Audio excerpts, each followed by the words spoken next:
I'm Marcus Gillezeau, and I'm the producer of Sufers 3D and the executive producer of the spin-off TV series. That's a four-part series, and our company is Firelight Productions, and we partnered with 60 Foot Films to make Storm Surfers.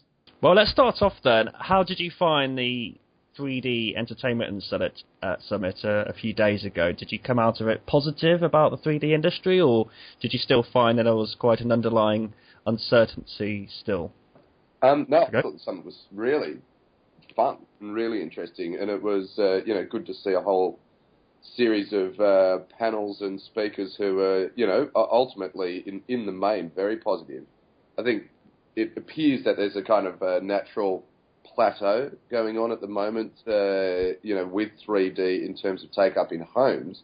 But, the more broadly, I think there's two really exciting areas, which is, cinema, theatrical, 3D films continue to thrive. And now we were just starting to see coming online 3D mobile devices, as in, tablets that were where the quality was just outstanding. From Master Image, and also the very beginnings of 3D auto stereoscopic TVs. And obviously, once, that becomes, something that's built into every television, then we'll, of course, begin to see, a genuine take-up of 3D television. Did you see some good quality auto stereo TVs at the summit, or are they sort of similar to what you'd seen before? Well, look, it was the first time I'd seen anything on that. That I'd seen them at the Consumer Electronics Show, very high quality ones that were computer screens. These were the first ones where you could view them from a much wider angle. And how did I feel about it? I felt like I was looking at really cool technology that in 3 years' time will be heaps cooler again. So for those people listening who have not heard of Storm Surfers 3D, can you just very briefly explain what it is? So Storm Surfers is about two best friends, Ross Clark-Jones and Tom Carroll, where they go out looking for waves that have never been surfed before. And in this case, they end up finding a wave 50 miles or 75 kilometres off the West Australian coast, out in the Indian Ocean on the edge of the continental shelf. And they end up launching a major kind of expedition to go out there and attempt to surf this wave. And the primary property is actually a movie, first of all, and that was what we set out to make. What was great, though, is in raising the finance for that 3Net, which is a US network, 3D network, came along and said, well, you know what, we actually want a 4-part series. So we managed to spin off a 4-part series at the same time as we were making the movie. And so we shot them simultaneously. And then there's a whole sort of suite of other properties that we've spun off at the same time, including a game, a interactive ebook, and a part web series and a soundtrack album. So you've got, I understand you've got 10 2-minute 3D instructional videos, sort of tongue-in-cheek ones. Are they available yet to view? And how could people view that? Is it on connected TV app? Is that on mobile? Yeah, so what we produced is a little how-to series, which is a lot of fun. It's Ross and Tom teaching you how to survive a wipeout on a 40-foot wave and how to tow your best friend into a 30-foot, monster surf. And that was produced in 3D and very high production values. And that's now sitting on Yabazam, which is an app that is on all Samsung and LG TVs. And so you can get it through that app. I think it's launching in a few days' time. And then also it's already up on the 3D Experience channel on the Sony over-the-top platform. And so if you've got a Sony television connected to the internet, you can just go into the 3D Experience channel and you'll find those little micro documentaries. We're also now talking to a bunch of other people, particularly about a mobile distribution of those. And, we see that as the 3D auto stereoscopic devices is a really great way to distribute those. And that was the primary platform we produced them for. I understand Storm Surfers 3D has become the 8th highest grossing local feature documentary of all time. And I spoke to the guys from Sawdust 3D, who you might have met actually during the 3D Summit, and they are attempting to raise $100,000 to finance the pilot of a new drama specifically made. I think it's the first time a drama's been specifically made for 3D television. They've gone down the Kickstarter route because they found that TV networks didn't really want to take a risk on something 3D. Do you feel fortunate that you managed to sort of get in at that point in time, or do you still believe you'd have had the same interest and success if you were to launch exactly the same thing but 2 years later in 2012? Yeah. I think for the TV series, it was definitely right place, right time. We came in at a time when Tom Cosgrove was, launching 3Net with Sony IMAX and Discovery Channel. We'd already made the first two Storm Surfers films for Discovery, so that definitely gave us, a bit of surety for them. But most of all was Tim Pastor, the guy who commissioned us at 3Net, who really just understood our show, understood what we wanted to do, and knew that we could deliver, most importantly. I think, though, it definitely was right place, right time. And if we went out again today, it would be a lot harder to raise the finance for the TV series. But keep in mind, when we put the finance together, the TV series only comprises a portion of our finance. It's actually, first and foremost, a feature film. We set out to make a movie. We raised the finance as a movie, and we were just lucky that we were able to supplement the budget, with the TV finance. If you took that TV finance out of the equation, we still could have made the movie. We just wouldn't have made a full-part series as well. Sure. And in terms of why you went 3D, how much do you think that 3D has been instrumental in your success? So, for example, do you think Storm Surfers at all, as a TV show, would have appeared on Sky 3D here in the UK if it wasn't for the fact that it's 3D? Is there anything that is there any quantifiable measure of how much extra income 3D is brought to the whole entire project? I think we're very much we're in terms of the selling cycle, we're only right at the beginning of the selling cycle. Sky 3D was a pre-sale, and for sure, the 3D was what got that over the line. With Storm Surfers, the previous two films, we've struggled to get them sold in the UK. I'm not sure why, because I think there's more Australians in London than there are Londoners. So there's certainly an audience there, and if you just got every Australian to watch Storm Surfers, you'd rate your socks off. So definitely the 3D is, in terms of what we're looking at as a suite of properties, is we've got a movie, a series, and all the other properties. But in terms of 3D, clearly we have an advantage for our investors, which is that we're able to sell the show to the various 3D outlets. We're able to release it as a 3D movie. In a lot of territories, releasing it as a 3D movie makes a lot of sense because, again, I don't think the subject matter would immediately attract people to shell out £10 and go see the film. By making it a 3D movie, it's completely experiential as well as having a great story. And I think, that's an advantage. Then the two properties, the movie and the TV series, have a whole life as a 2D property as well, and that's something that's really exciting from our point of view because we know that they'll still be successful because the story and the cinematography, and the characters and the journey and the adventure is all really exciting. Was it beneficial to you to use television pre-sales to finance the feature? When you say to finance the feature, just for clarification, were you talking about the entire movie, or had you already got distribution in place? I'm actually sort of looking at a quote here. You say the benefit of using television pre-sales to finance the feature and other properties that it's this non-recoupable finance, and the producer ends up with a bigger equity position. Yeah.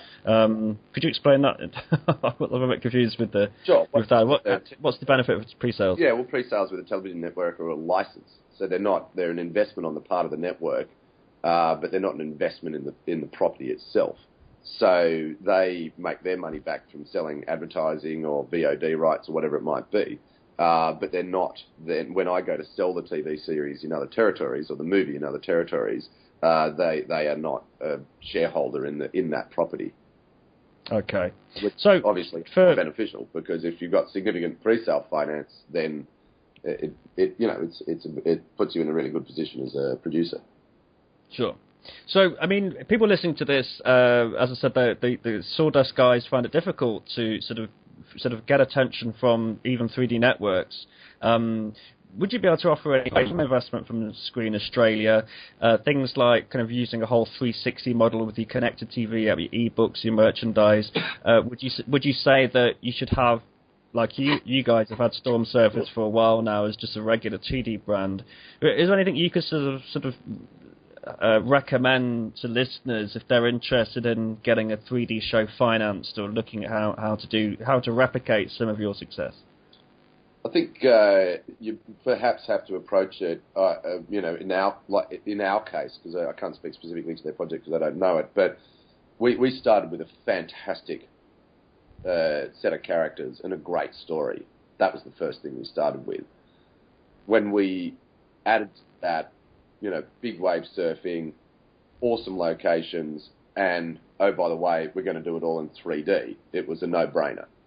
And I think that's, for anybody going out there with a project, I think it's that thing of approaching your film or your TV series, be it a drama series or documentary series, first and foremost with, have I got a great story and have I got great characters to take us on that journey?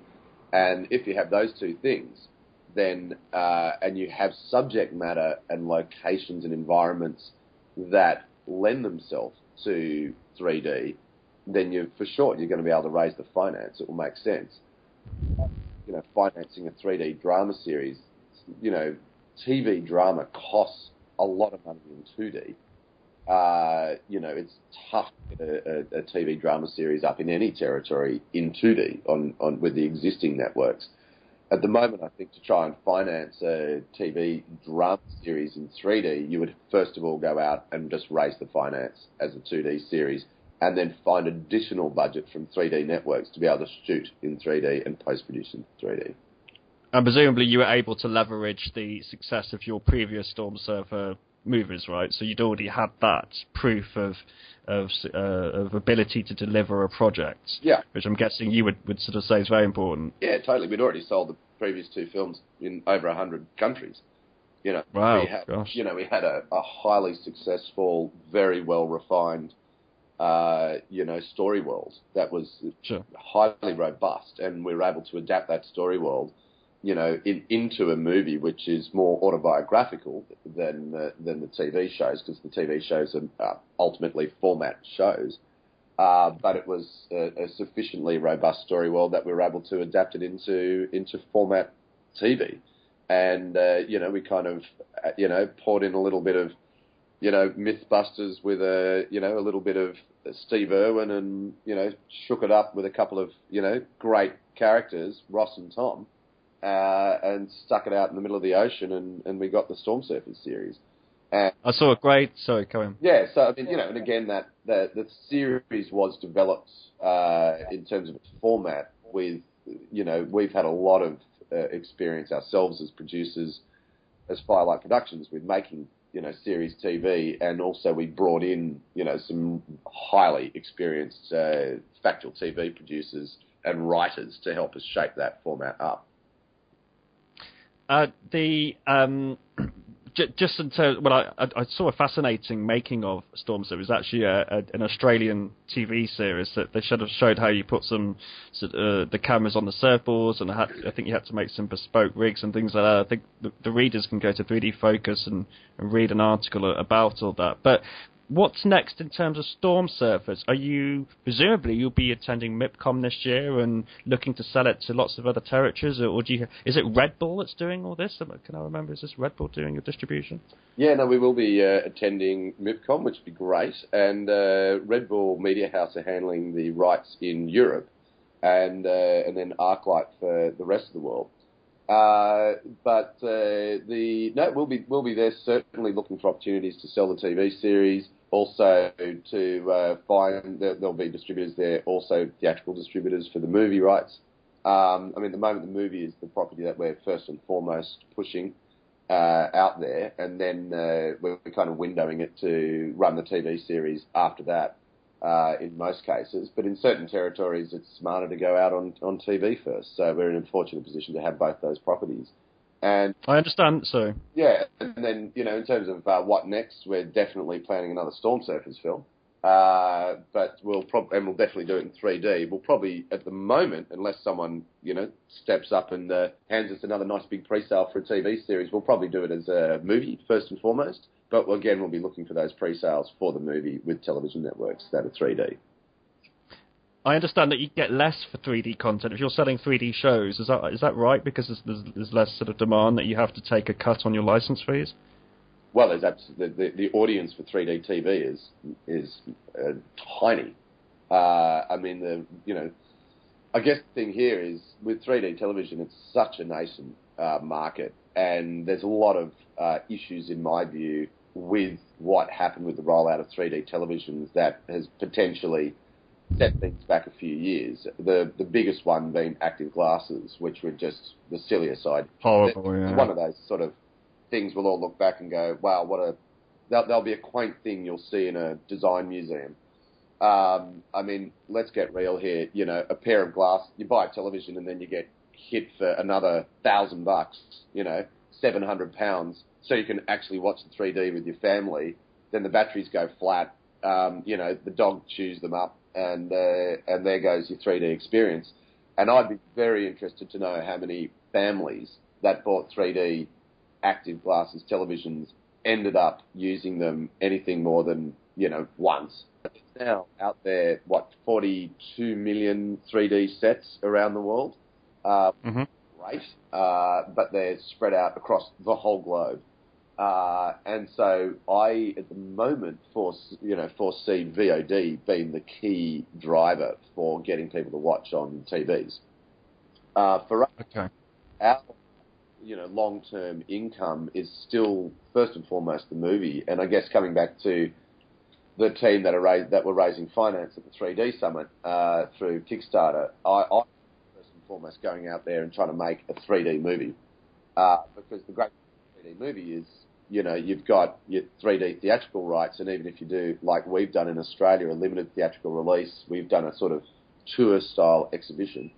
And then you've still got then a whole bunch of downstream rights, including 3D TV, 2D TV, and you just your standard 2D VOD rights.